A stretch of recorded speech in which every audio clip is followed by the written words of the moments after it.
뉴스에서 회자되는 그 내용들을 보시면 어떻게 저럴 수 있나, 그런 기사들이 일면들을 장식합니다. 항상 그래왔던 것지만 그런 모습들을 보고 그런 기사를 보면 익숙할 법도 한데 사실은 그런 것들이 쉽지 않습니다. 도대체 이 나라는 어찌 되려고 하나, 이런 생각들도 같이 되어지죠. 염려와 함께 그 모든 것들에서 연루되지 않은 자신을 그냥 안도하는 그 수준으로밖에 살펴볼 수밖에 없습니다. 그런데 씁쓸함이 참 만감이 교차되어집니다. 그런 기사들을 보고 그런 현상들을 봤을 때 나라면 어떻게 했을까? 내가 그 위치였으면 어떻게 행동하는 게 맞을까? 이런 고민들을 합니다. 그래서 이 질문을 던져보고 싶습니다. 어떻게 살 것인가? 어떻게 살 것인가? 어떻게 살아가야 하는 것인가? 이 짧지만 이 질문에 힘이 있습니다. 우리로 하여금 진지하게 인생을 돌아보게 하는 그 힘 말입니다. 살아온 발자취를 뒤돌아보게 하고 살아갈 인생을 다시금 그려볼 수 있게 만드는 그 질문입니다. 어떻게 살 것인가? 이것은 세계관과 연결되어지는 질문이지요. 즉 세상을 바라보는 관점과 맥을 같이 합니다. 그렇기에 세상을 바라보는 그 어떤 방식으로 바라보느냐에 따라서 바라보느냐가 중요하고, 그로 인해 어떻게 살며 무엇에 힘쓸 것인지 헤아려 볼 수 있게 합니다. 이런 관점에서 볼 때 하나님 나라에서 어떻게 살 것인가, 이것도 같은 맥을 이어갑니다. 이 질문은 우리로 하여금 하나님 나라를 어떻게 바라보며 정체성은 무엇이고, 그리고 그 정체성으로 어떻게 살아갈 것인지, 이 모든 것들을 떠올리게 합니다. 하나님 나라라 함은 하나님께서 통치하시는 이 세계를 말하는 것 모두 다 알고 계실 겁니다. 그래서 천국이라고도 말을 하고요, 내세에 있을 그 세상을 말하기도 합니다. 그리고 피조 세계인 삼남의 현상들이 다 이것들을 지칭한다라고 할 수 있죠. 그런데 어떤 분들은 하나님 나라 하면 천국, 천당, 이 모든 것들 서로 다른 것으로 생각하시는 분들이 있습니다. 심지어 타종교에서 말하는 저세상, 극락, 그리고 그와 같은 것을 하나님 나라와 동일시하기도 합니다. 그래서 하나님 나라를 죽어서만 가는 곳, 이 정도로 생각하기도 일쑤입니다. 그로 인해 기독교 신앙의 근본이 흔들려서 하나님 나라의 백성답게 살아가고자 하는 그 마음가짐도 별로 그렇게 생각하지 않게 됩니다. 하나님 나라, 그리고 천국, 천당, 이 모든 것들은 다 하나님이 계시는 것, 하나님께서 통치하시는 곳이라면 모두가 매한가지입니다. 하나님께서 다스리는 곳이 하나님 나라이고 그것이 천국이고 그것이 천당이지요. 그래서 우리는 혼동하며 그 개념을 세울 필요도 없이, 그리고 사용해서도 안 됩니다. 또 어떤 분들은 복음서에 있는 그 내용들을 보시고 천국과 하나님 나라는 다르다라고도 반론을 표하기도 하지요. 그런데 기록되어 있는 그 의미로 봤을 때, 하늘을 지칭하는 것으로 봤을 때, 하나님 계시는 곳을 지칭하는 것을 봤을 때 그 의미는 다르지 않습니다. 하나님 나라에 대해서 또 다르게 생각하시는 분들이 있습니다. 그것은 하나님 나라가 죽어서만 가는 곳, 그렇게 해서만 이르는 곳이라고 생각합니다. 그렇기 때문에 기독교에서 복음과 신앙을 가지게 되면 그냥 단순히 천국행 티켓 하나 얻은 것 같은 그 마음으로 멈춰버립니다. 그리고 또 나는 이제 믿고 신앙을 가졌으니 천국에 갈 수 있어 하는 그 보험 들린 그런 마음으로 살아갈 수도 있습니다. 그런데 이런 인식들이 틀린 것은 아니지만 전부를 나타내지 않습니다. 부족하다라고 할 수 있습니다. 하나님 나라는 죽어서만 가는 곳, 그것이 아니라 지금 이 땅에 우리 삶과 우리 안에 이미 임하였다는 사실입니다. 또한 복음과 신앙은 천국행 티켓과 그리고 보험이 아닙니다. 복음과 신앙은 거듭나게 하는 능력과 거듭난 인생의 첫걸음을 내딛게 하는 출발의 원동력이 됩니다. 하나님 나라는 이미 임하였습니다. 이미 우리는 하나님 나라에 살고 있습니다. 이 사실에 대해서 우리는 분명히 알아야 됩니다. 참되고 분명한 것은 하나님 나라가 이미 임하였다는 것이고, 우리는 하나님 나라에서 이미 살고 있다는 것입니다. 그것을 알거나 모르거나 말이죠. 우리가 알거나 모르거나 상관없습니다. 이미 임하였습니다. 그리고 이미 우리는 살고 있습니다. 우리가 자주 고백하지요. 438장. 이 찬양 모두 잘 아실 겁니다. 내 영혼이 은총 입어 중환제진 벗고 보니 슬픔 많은 이 세상도 천국으로 화하도다. 주의 얼굴 뵙기 전에 멀리 뵈던 하늘나라 내 마음속에 이루어지니 날로 가깝도다. 높은 산이 거친들이 초막이나 궁궐이나 내 주 예수 모신 곳이 그 어디나 하늘나라. 할렐루야 할렐루야 찬양하세. 내 모든 죄 사함 받고 주 예수와 동행하니 그 어디나 하늘나라. 이 가사들은 단순한 그 의미로 쓰여져 있는 것이 아닙니다. 상당히 많은 신학적인 그 내용들이 담겨져 있는 가사들입니다. 하나님 나라가 이미 도래한 것과 도래할 것과 우리가 그 안에서 살고 있는 모든 것들을 다 담겨져 있는 가사입니다. 이 고백을 우리는 많이 했습니다. 우리는 다 가사를 기억하고 음미하며 찬양하기도 합니다. 그런데 이 내용을 알면서도 우리는 누리지 못한다는 게 문제입니다. 이 고백을 의미 좋다라고 그리고 신학적인 개념으로 가지고 있음에도 우리는 하나님 나라에서 살아감에도 불구하고 그 삶의 영향력에서는 미미하게 느껴진다는 것이죠. 왜 그런 것일까요? 왜 그런 일들이 일어날까요? 우리의 삶은 그 어디나 하늘나라이어야 하는데 그 능력이 나타나지 않습니다. 꼭 다른 세상, 저 세상 이야기 같이 여겨집니다. 그리고 심지어는 세상 사람들과 별반 다르지 않게 살아갑니다. 삶에 찌들어 살고 고뇌하면서 때때로는 처절하고 죽지 못해 살아가며 그 견디는 모습 하기 일쑤이죠. 마음의 평안보다 근심 걱정, 불신, 질투, 미움, 다툼 이 모든 것들로 하나님 나라에서 이미 살고 있는 우리는 그것에서 벗어나지 못하고 살아갑니다. 여러분들은 하나님의 자녀입니다. 하나님 나라의 백성입니다. 그러나 하나님 나라에서 사는 것처럼 그 감격과 기쁨을 살아가야 된 존재임에도 불구하고 그런 능력이 크게 없다는 게 문제이죠. 어째서 이런 일들이 일어나게 됐을까요? 본문 15절 말씀에서는 그 답변을 해줍니다. 이르시되 때가 찼고 하나님 나라가 가까이 왔으니 회개하고 복음을 믿으라 하시더라. 여기에서 주요 동사는 찾다와 가까이 왔다입니다. 이 중요한 의미를 우리에게 제공해주고 있는데 문법적으로 봤을 때 수동태 현재 완료형과 현재 완료형으로 사용되어져 있습니다. 이것은 많은 의미를 다르게 표현해 줍니다.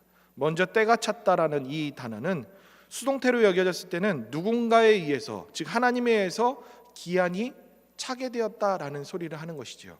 그리고 현재 완료로 해석하게 될 때는 이미 때가 왔는데 아직은 완성되지 않은, 아직은 때가 차지 않았다라는 그 뜻을 나타내게 주기도 합니다.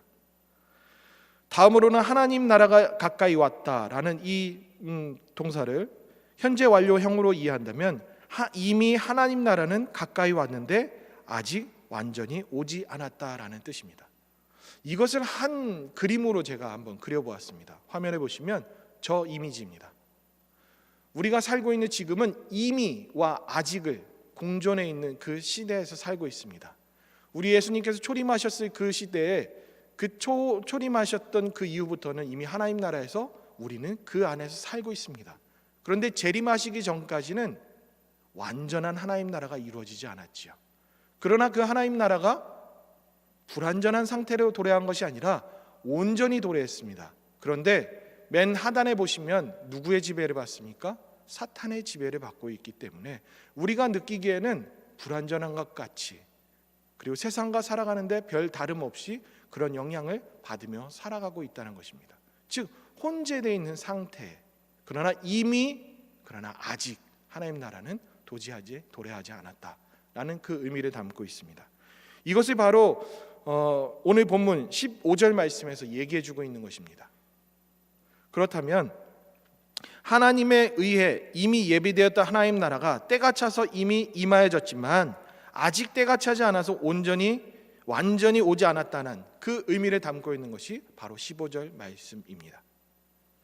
예수님께서 하나님의 나라의 이 복음을 선포하시기 위해서 이 땅에 성육신하셨습니다. 그리고 가르치셨고 기적을 통해서 그것을 보여주셨습니다. 그리고 끝끝내 십자가에 매달려 십자가에서 모든 것을 이뤄내셨습니다. 이 모든 것이 하나님께서 예비하신 것들이고 예수님을 통하여서 하나님께서 이루신 것들입니다. 그렇기 때문에 우리는 이미 임한 하나님 나라의 이 놀라운 비밀을 되새기고 기억해야 합니다. 이미 임하였지만 왜 아직도 우리가 괴로워해야 되는지, 온전히 누리지 못하는지, 그것을 우리는 되돌아봐야 합니다. 그래야 이 땅에서 견뎌낼 수 있고, 이 땅은 이렇게 혼란스러운데 나는 어느 위치에서 사는지 분명하게 소망을 품고 살아갈 수 있기 때문입니다. 우리에게 임한 하나님 나라는 완전하지만 우리가 누리는 하나님 나라의 능력은 불완전합니다. 왜 그럴까요? 바로 우리 때문에 그렇습니다. 하나님 나라에 문제가 있는 것이 아니라 우리 때문에, 그 능력은 우리 안에서 불완전하고 미미하게 역사되어지는 것이죠. 그래서 우리는 더욱 하나님 나라를 누릴 수 있도록 힘써야 될 책임이 있습니다. 또한 하나님 나라는 성경을 통해서 우리에게 하나님 나라를 누릴 수 있는 일체의 비결을 알려주셨습니다. 개인의 삶에서, 공동체에서, 사회에서, 이 모든 가운데 하나님 나라를 더욱 누리고 더욱 실현해 갈 수 있기를 바라는 마음에서 우리들에게 가르쳐 주신 말씀이 있습니다. 오늘 본문에서 두 가지를 살펴볼 수 있는데요. 먼저 첫 번째로는 하나님 나라를 누리려면 회개해야 한다라고 말씀하십니다. 회개해야 한다. 15절 말씀에서 말씀하고 있더니 회개하라라고 얘기합니다. 회개하고 복음을 믿으라. 우리가 하나님 나라를 누리는 데 있어서 왜 우리 주님은 회개하라고 말씀하실까요? 회개하면 죄에 대한 그것에 대해서 돌이키는 것을 얘기합니다. 그런데 자칫 잘못하면 이것이 도덕적 개선이나 그 도덕적 개선으로서의 회개, 그리고 감정적 반응으로서의 그 회개 정도로 우리는 이해하게 됩니다. 그런데 이 회개는 본질적인 의미에서는 바로 무엇이냐면, 지금까지 내가 주체가 되어져서 살았던 그 인생 가운데서 그 삶에서 돌이켜서 하나님의 통치를 받으면서 살아라, 하나님의 통치를 받으며 살 것에 대한 다짐, 결단, 이것을 내포하는 것이 바로 회개입니다. 그래서 신학적 용어로 누군가가 이렇게 간단하게 명시해 놨습니다. 내 삶의 주권을 이양하는 작업이 회개이다. 즉, 왜 우리 하나님은 하나님 나라가 왔다, 때가 찼다라고 얘기하는데 믿는 자들에게 회개하라라고 말씀하셨을까요? 믿지 않는 자들을 향한 그 메시지가 아니라 믿는 자들에게 회개해라. 아직까지도 너희들이 하나님 나라에 누리지 못한다는 것은 아직까지도 하나님의 통치를 받지 못하고 있다라는 그 의미와도 같습니다. 하나님의 통치를 받지 않고 살아가는 그 인생은 세상 사람들과 별반 다르지 않고 사탄의 지배를 받고 있는 그 인생과도 같기 때문이죠. 우리의 삶에서 미미하게 하나님 나라의 그 능력들이 나타난다는 것은 아직까지도 하나님의 통치 가운데서 접어들지 못했기 때문에, 충족하게 그 하나님의 지배를 받고 있지 못하기 때문에 그렇다는 것입니다. 하나님 나라는 하나님께서 다스리시는 것입니다. 하나님 나라는 하나님께서 통치하는 것입니다. 그래서 예수님께서 얘기하시는 회개라는 이유는 주권 이양 작업을 통해 하나님의 통치를 받음으로 온전한 삶을 누릴 것을 우리 예수님께서는 말씀하시고 계시는 겁니다. 그렇다면 저와 여러분들은 지금도 회개해야겠죠. 단순히 도덕적으로 잘못한 것, 그걸 뉘우침으로 이제 안 하겠습니다 회개하고 이제 고해상서처럼 난 탕감받아서 하는 그런 착각에서 살아가는 인생이 아니라, 이제부터는 주님의 통치 가운데 살겠습니다, 내 마음대로 살아갔던 그 인생이 아니라 이제는 모든 주권을 주님께 이양하고 주님의 지배 아래에서 살겠습니다 하는 그 이양 작업을 끊임없이 해야 합니다. 그래서 우리는 회개해야 합니다. 그랬을 때 우리는 하나님 나라의 온전하고 지속적인 그 영향 아래에서 놓이게 되어집니다. 두 번째로, 하나님 나라를 누리시려면 복음을 믿어야 합니다. 복음, 기쁜 소식이지요. 우리에게 기쁜 소식은 무엇입니까? 복 받는 것, 부자 되는 것, 내 삶이 안락하고 윤택하게 되는 것, 자녀들이 잘 되는 것, 세상에서 말하는 소위 성공을 말하는 것은 아닐까요? 높은 자리에 오르고 막강한 권세를 가지고 드넓은 명예, 그것을 내가 체득하고 사는 것, 그것이 하나님께서 말씀하신 복음일까요? 그런데 우리에게 기쁜 소식은 그걸로 여깁니다. 사도 바울이 우리에게 전한 그 복음은 고린도전서 15장 3절과 4절 말씀에서 분명하게 명시되어 있죠. 한번 다 같이 읽어볼까요? 시작. 내가 받은 것을 먼저 너희에게 전하였노니 이는 성경대로 그리스도께서 우리 죄를 위하여 죽으시고 장사 지낸 바 되셨다가 성경대로 사흘 만에 다시 살아나사. 이것이 복음입니다. 여러분들 마음 가운데 충족이 되십니까? 지금 내 인생 가운데 내 삶에 충족이 되십니까? 아니면 조금 앞서서 말씀드렸던 잘 되는 것, 안락이 더 충족이 되십니까? 우리에게는 복음이라는 그 기준이 하나님께서 주신 복음과는 이질감이 느껴지지 않으십니까? 바울 사도가 말한 이 복음은 예수님께서 십자가에 못 박혀 돌아가심으로 말미암아 그리스도가 되셨다라는 것을 선포합니다. 구원자가 되셨다라는 것을 선포해 주는 복음입니다. 그리고 또한 예수님께서 부활하심으로 말미암아 주가 되셨다는 것을 선포해 줍니다. 주님이 되셨다는 거죠. 우리의 주인이 되신 겁니다. 이것이 복음입니다. 이 복음이 얼마나 고귀하고 얼마나 위대한지 그것을 바울 사도는 이렇게 표현합니다. 빌립보서 3장 7절에서 9절 말씀입니다. 무엇이든지 내가 유익하던 것을 내가 그리스도를 위하여 다 해로 여길 뿐더러 또한 모든 것을 해로 여김은 내 주 그리스도 예수를 아는 지식이 가장 고상하기 때문이라. 내가 그를 위하여 모든 것을 잃어버리고 배설물로 여김은 그리스도를 얻고 그 안에서 발견되려 함이니. 복음은 예수님께서 우리의 구원자가 되셨고 그리스도가 되셨다는 것을, 그리고 주님이 되셨다는 것을 분명하게 선포해 주고 있습니다. 이것이 복음입니다. 우리는 이를 복음이라 여기는 것이고 이것이 그 어느 것보다도 고귀하고 존귀하다는 것을 우리는 믿음으로 압니다. 그런데 믿음 있는 자들이 삶 가운데서 그 영향을 나타내지 않습니다. 기뻐하는 소식, 분명히 복음을 주셨는데도 불구하고 기뻐하는 소식에 대한 우리의 삶에서 나타내는 열매들은 그리 많지 않습니다. 그렇다면 믿는다는 믿음이라는 것은 또 무엇을 얘기할까요? 믿음은 원칙적으로 신뢰하고 충성한다는 그 뜻을 담고 있습니다. 믿습니다라는 그 고백은 신뢰합니다, 우리가 보편적으로 생각하는 것뿐만 아니라 충성합니다라는 그 의미도 담겨져 있습니다. 그것도 신실하게 말이죠. 따라서 복음을 믿는다는 것은 예수님이 그리스도이심이고 나의 인생의 주인이신다는 것을 신뢰하겠습니다. 그리고 그런 삶으로 충성되이 살아가겠습니다 라는 그 의미가 바로 우리가 믿는다라고 하는 그 고백 가운데 담겨져 있는 겁니다. 단순히 신뢰합니다를 넘어서서 신실한 충성까지도 우리는 요한다는 것입니다. 따라서 저와 여러분들에게 아직도 복음을 믿어야 합니다.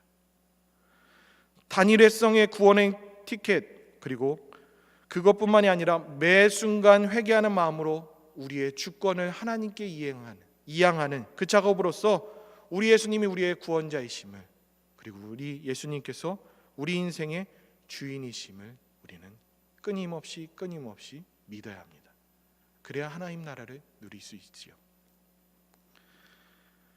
그렇기 때문에 감히 권면합니다. 복음을 믿으십시오. 복음을 믿으십시오. 내가 원하는 복음, 세상 가치로 바라보는 복음이 아니라 예수님께서 십자가와 부활을 통해 이루신 복음, 그리고 그것을 믿고 충성하는 저와 여러분들 될 수 있기를 바랍니다. 사실은 이 정도까지가 오늘 본문에서 우리가 살펴볼 수 있는 개인적인 적용점입니다. 그러나 인생을 살다 보면 그것이 전부가 아니죠. 하나님 나라에서 살아가는 데 있어서는 우리 개인들이 모임, 사회, 연합도 필요합니다. 그러기 때문에 개인적이며 소극적인 것뿐만 아니라 성경 전반적인 거에서 나타나는 타인을 향한 그 마음도 같이 담겨져야 됩니다. 그래서 사회, 국가, 세계가 우리로 하여금 하나님 나라를 누려야 되는 것으로 우리는 나아가야 됩니다. 그런데 현실상 그렇지 못합니다. 하나님 나라가 이 땅에 도래해서 우리 마음 가운데만 임하는 것이 아니라 우리가 함께하는 공동체와 이 사회 가운데서도 그것이 실현되어야 되는데 그러지 못하고 우리를 끊임없이 방해합니다. 바로 이 땅을 지배하고 있는 공중권세 잡은 자들이 말이죠. 하지만 우리는 이미 싸워서 이긴 전쟁을 치르고 있습니다. 이미 우리 예수님께서는 이 땅에 내려오셔서 승리하셨고 그 승리된 결말을 가지고 이 땅에 구현해내느냐, 그 다툼 가운데서 우리는 살아가고 있는 것입니다. 그렇지만 이 땅에서 공중권세 잡은 자 때문에 우리는 지금도 흔들리며 살아갑니다. 하나님이 사탄에 비해서 힘이 없어서가 아니라 이 땅에 아직 하나님 나라가 온전하게 도래하지 않아서 그렇죠. 그렇지만 우리는 절망할 필요가 없습니다. 예수님께서는 이미 선포하셨습니다. 누가복음 10장 18절 말씀에서 사탄이 하늘로부터 번개처럼 떨어지는 것을 보았다라고 말씀합니다. 또한 로마서 16장 20절 말씀에서는 평강의 하나님께서 사탄을 우리 발 아래에서 상하게 하실 것이다 라고 말씀하고 있습니다. 우리는 이미 승리한 삶을 살아갑니다. 예수님이 이미 승리하셨고 우리의 능력으로 승리하는 것이 아니라 하나님께서 예수님을 통하여 우리를 승리케 하실 겁니다. 그러면서 우리가 공동체적인 좀 큰 포괄적인 내용들을 두 가지만 제시하려고 합니다. 첫 번째로 생태계, 하나님 나라를 누리려면 생태계를 보존해야 합니다. 아주 큰 의미이죠. 다른 수많은 내용들을 더 전할 수도 있겠지만 우리 일상에서 내가 개인적으로 노력함으로, 내가 조금씩 행함으로 나타날 수 있는 적용점, 바로 생태계입니다. 자고로 사람들은 인간은 만물의 척도라고 여겼습니다. 만물의 영장이라고 얘기했죠. 그런 인식을 가지고 이 세상을 인간의 마음대로 행했습니다. 그래서 어떤 결과가 나타났나요? 인간의 이성이 최고라고 여겼고 철학자들은 그것을 드높였습니다. 그래서 계몽주의가 일어났고 인본주의가 더욱 팽배해졌죠.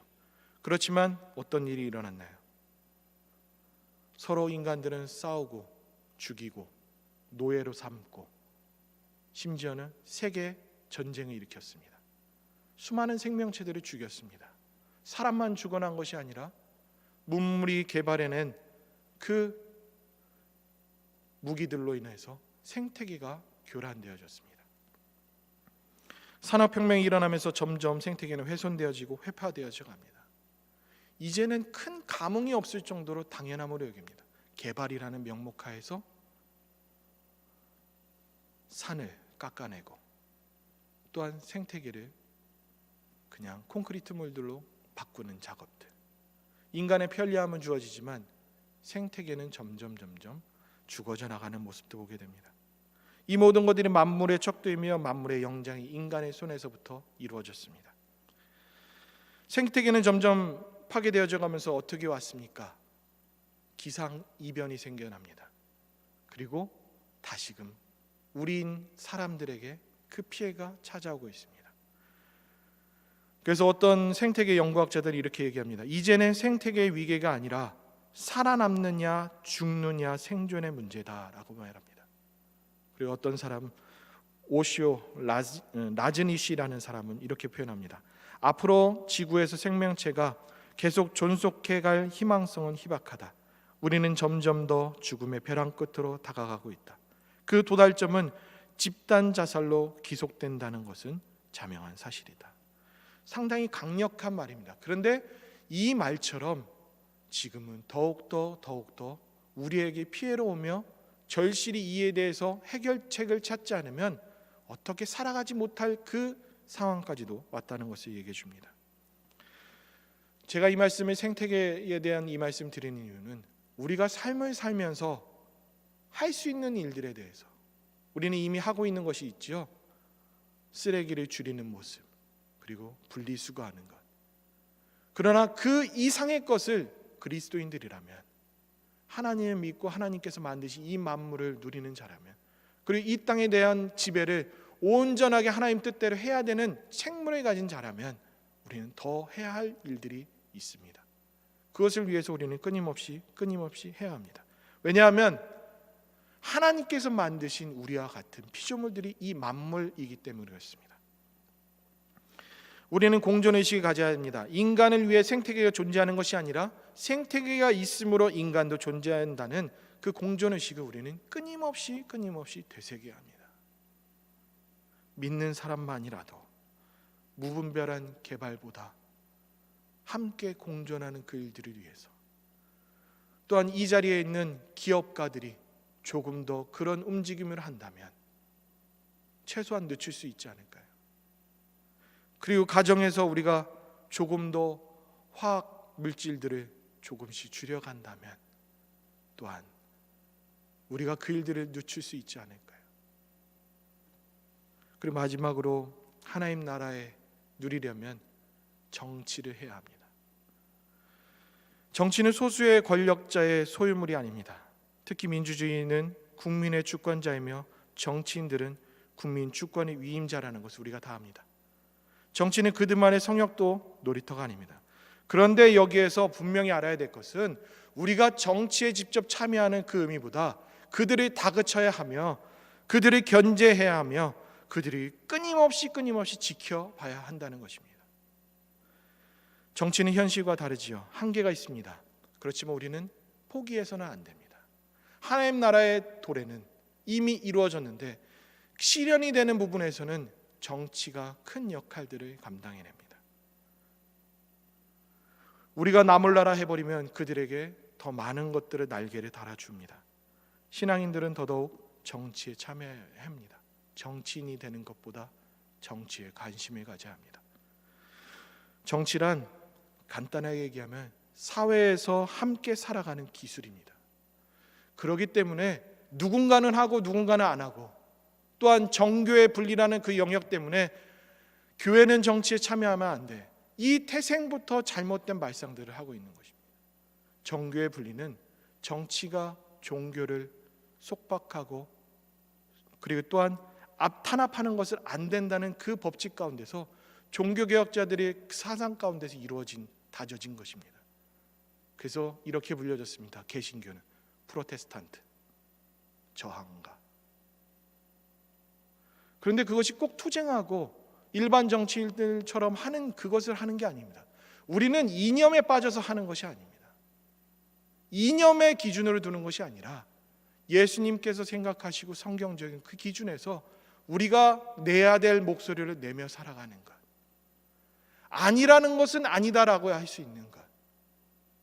그것을 조직적으로 해서 무엇인가 보이는 어떠한 가치로 그것을 나타내는 것이 아니라 우리 삶에서부터 많은 것들에서 영향력을 끼칠 수 있는 그 수준까지 우리는 이루어야 됩니다. 우리가 그 정화 작업을 할 수 있습니다. 그래서 세상 사람들도 교회를 가리켜 세상의 희망이라고 생각합니다. 그런데 그렇지 않다는 것을 가리켜 질타하죠. 도쿄다.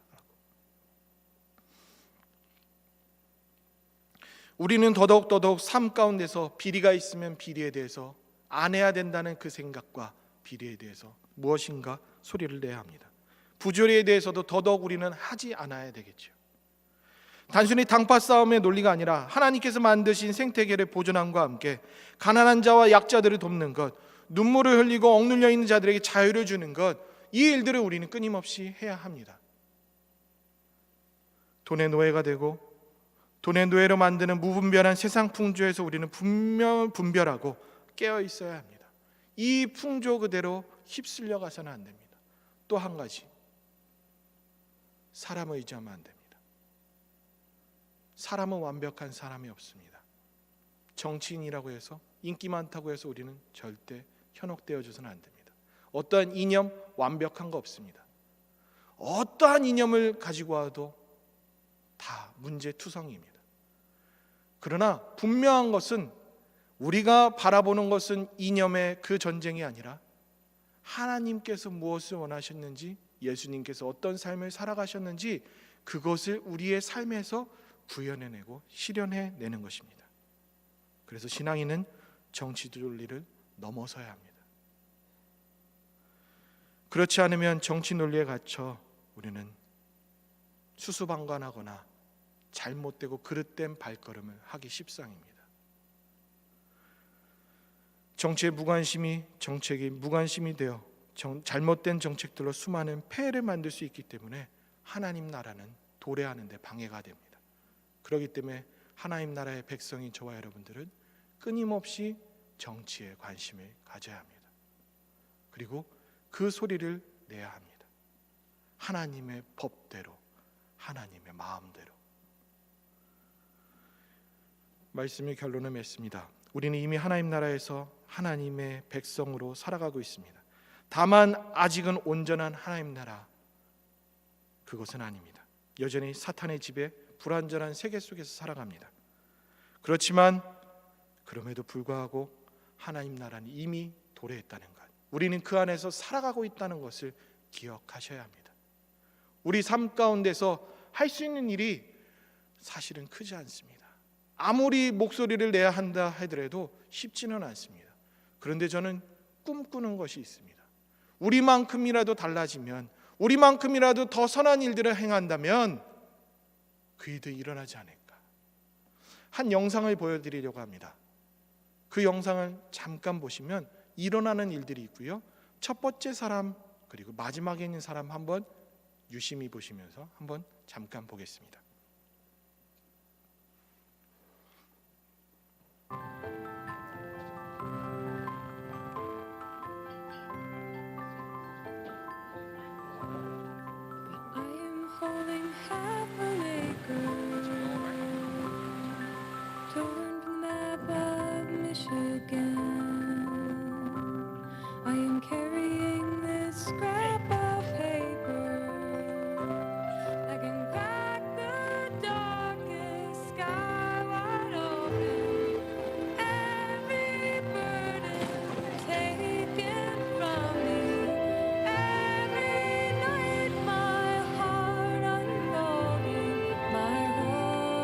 When it's people who do the right thing, they call it being responsible.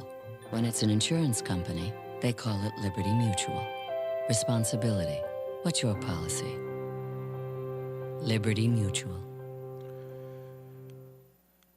영상 이해가 되셨습니까? 상당히 짧고 금방금방 넘어가기 때문에 그 인물들이 도미노처럼 연결되어져서 갑니다.